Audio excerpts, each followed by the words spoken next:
I slept with my boss and convinced my husband to open our marriage. Now I'm spiraling because he's found someone better. I'm 34, a physician, and I've been married to Garrett, 36, for 9 years.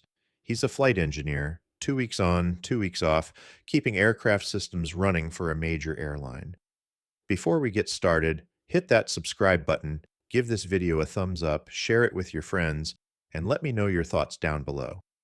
Every bit of support brings us one step closer to hitting that 1,000 subscriber milestone. Let's make it happen. We met in college, me in pre-med, him studying aerospace engineering. 8 months ago, I began an affair with Roland, my department chief.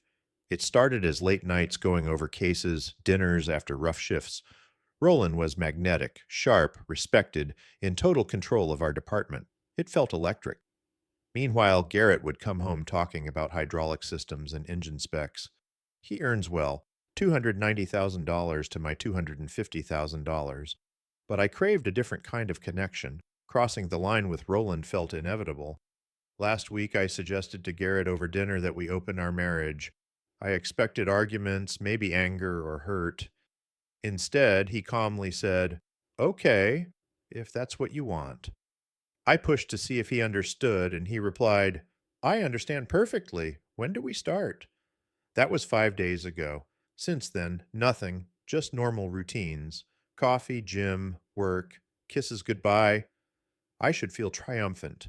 I got what I wanted. Freedom with Roland, no guilt. But his easy acceptance gnaws at me.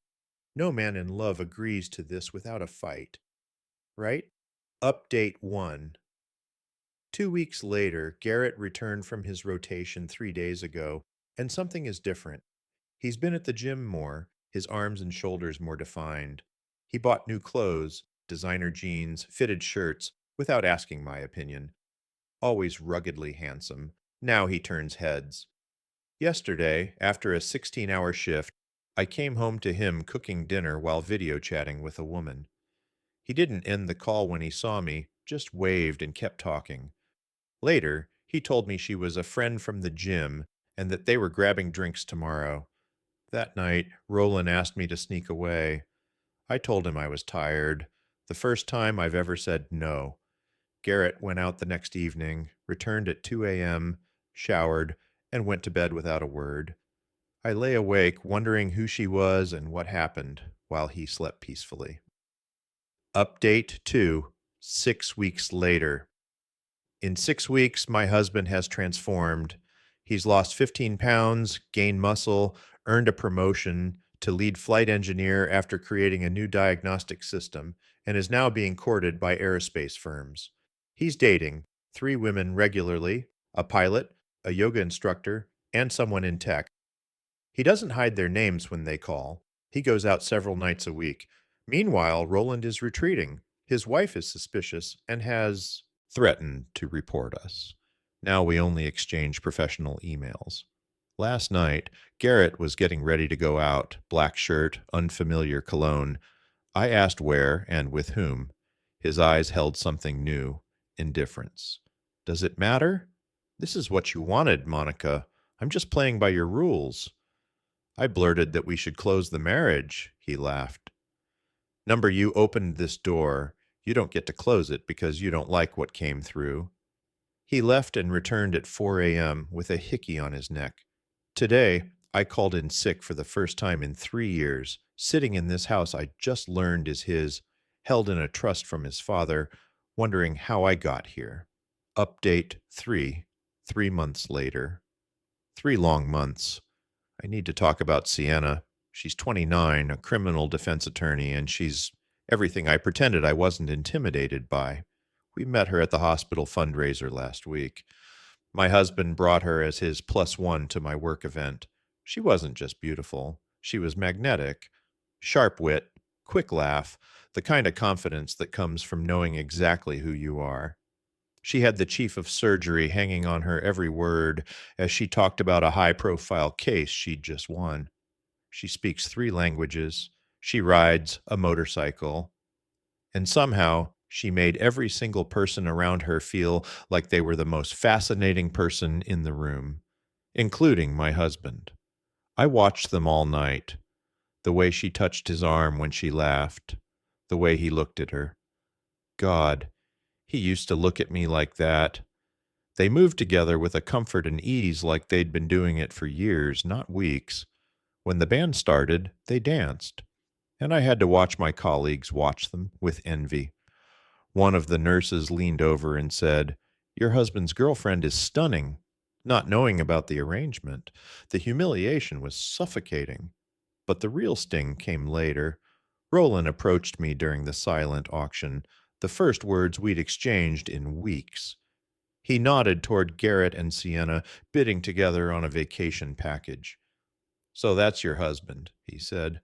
"I expected someone more subdued." That's when it hit me. Roland had always pictured Garrett as a dull, small-town guy, the kind of man a woman like me would naturally stray from. But seeing him command the room, watching him in his element, Roland realized something I'd been too blind to see. I didn't trade up. I traded down. Roland's wife arrived an hour later, smiling as she introduced herself to me, each word laced with subtle threats. Now the whole hospital knows, not officially, but in whispers and side glances. My reputation is quietly burning. Garrett and Sienna left early. He didn't even look for me before going. The next morning, I was waiting in the kitchen. "How long have you been seeing her?" I asked. "6 weeks," he said, making coffee like we were discussing the weather. "Are you in love with her?" He paused, thought for a moment. "I could be. She's remarkable." I started crying, actual tears. "What about me? What about us?" He sat across from me, and for the first time in months I saw a flicker of the man who once loved me. "Monica, you ended us when you asked to open our marriage. You didn't want to fix what was broken. You wanted permission to sleep with your boss. I gave it to you." "I made a mistake," I whispered. "Number, you made a choice, a deliberate one. You thought I'd just sit here and wait for you. You were wrong." He was right. Every word. I'd been playing chess thinking he didn't even know the rules, only to find out he'd been 10 moves ahead the whole time. Update 4, 4 months later. My sister's 4th of July party is a family tradition. I almost skipped it, but staying home felt like surrender. Garrett said he'd be there, with Sienna. They arrived looking like they belonged in a magazine. Her in a sundress, him in a linen shirt and shorts. That glow of a new relationship radiated off them. My mother hugged Sienna like she was already part of the family. My father, who barely tolerates anyone, was deep in conversation with her about legal precedents within the hour. My nieces followed her like she was a celebrity. My brother-in-law actually listened when she spoke. Even my grandmother, who's always been firmly on my side, was charmed. I watched as my family fell for my replacement. The breaking point came when my sister pulled me aside. "What happened between you and Garrett? Because Sienna, she's incredible." "We're in an open marriage," I said defensively. Her face changed instantly. "You're what? Whose idea was that?" When I didn't answer, she shook her head. "Oh, Monica, what did you do?" Later, I overheard Garrett talking to my brother about the vintage plane he's restoring with his aviation friends. His eyes lit up as he described the mechanics, the history, the challenge. Sienna stood beside him, asking genuine questions, clearly fascinated. He looked at her like she hung the moon. She looked at him the same way. I got drunk, messy drunk, said things I shouldn't have. Garrett drove me home alone and helped me into bed, even took off my shoes. Before he left, I grabbed his hand. "Do you hate me?" I asked. "No," he said quietly. "I nothing you, Monica." And somehow, that felt so much worse. Update 5. 5 months later, everything has collapsed. Roland's wife reported us to the hospital board. Not enough for official action, but enough damage to matter. I've been transferred to night shifts at our satellite clinic. Less prestigious, less pay, less of everything. Roland, of course, kept his position. threw me under the bus entirely, claiming I pursued him and he tried to maintain boundaries. The whispers at work follow me everywhere. But that's not the worst of it. Garrett served me divorce papers yesterday. I knew it was coming, but seeing it in black and white still knocked the wind out of me. He was more generous than he had to be. No alimony, despite the income gap. He's keeping the house, his inheritance, and giving me 6 months to find a place. Retirement accounts remain separate. My lawyer reviewed it and actually laughed. You opened the marriage. You had the affair first. You make almost the same income. Take the deal. You've got no leverage here. The file he handed over was a masterclass in preparation. A meticulous timeline, photos, screenshots, every text where I admitted to being with Roland, every email where I pitched the idea of opening our marriage, every hotel bill I thought I'd hidden, even security footage from the hospital parking lot. He wasn't just ahead of me in the game. He'd already won before I knew we were playing. We met in a coffee shop to go over the divorce details. He looked good, healthy, relaxed. He told me he and Sienna were moving in together once everything was finalized. She was selling her condo.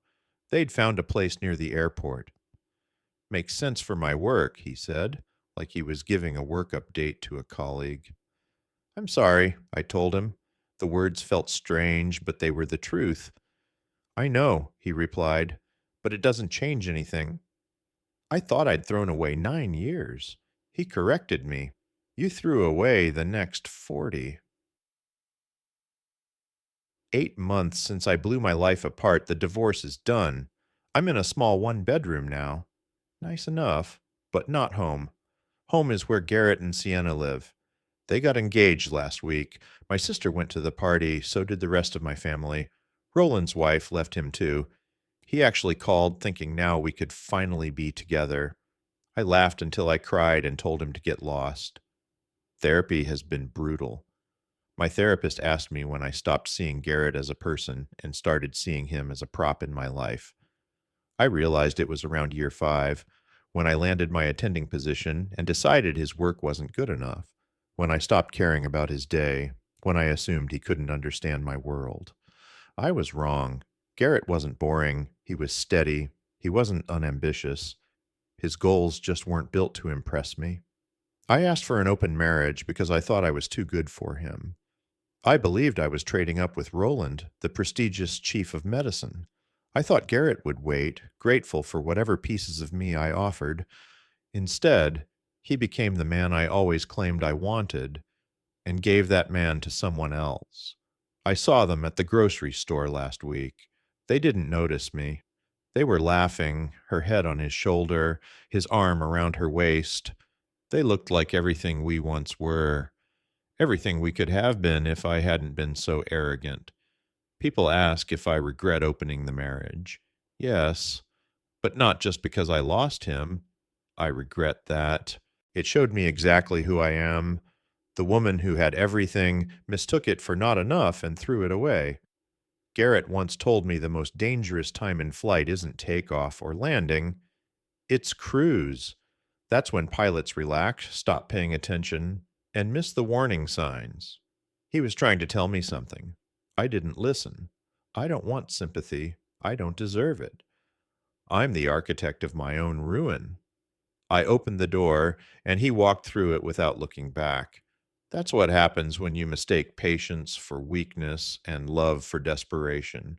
He told me the most important part of his job isn't fixing what's broken. It's knowing when to stop trying. I should have listened to that too. This is the end of my story. No redemption, no reunion, just acceptance. I'm the villain. Garrett's the hero. And Sienna, she got the happy ending I threw away.